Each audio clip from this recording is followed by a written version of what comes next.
اللہ تعالی نے جو جہان بنایا ہے یہ عالم خلق اور عالم امر. خلق کا مطلب آسمان و زمین کے لیے فرمایا 6 دن میں بنائے. خود اللہ نے فرمایا ہم نے کتنے دن میں بنائے.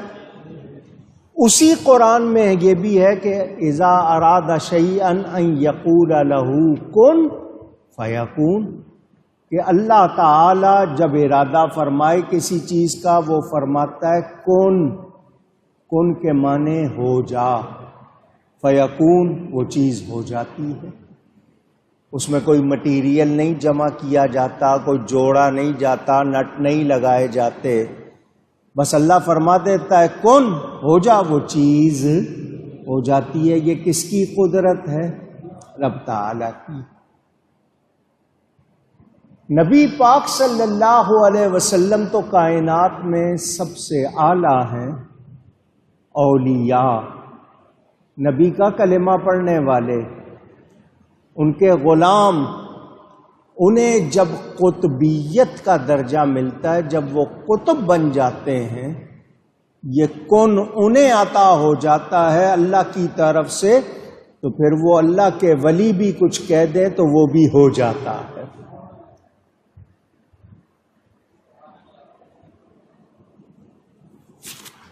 نفحات الانس میں مولانا جامی نے اس بات کو لکھا.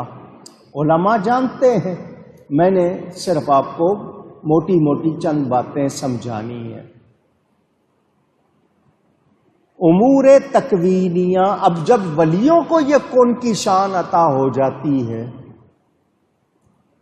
تو پھر نبیوں کی شان کتنی ہوگی، اور پھر نبیوں کے نبی کی شان کتنی ہوگی.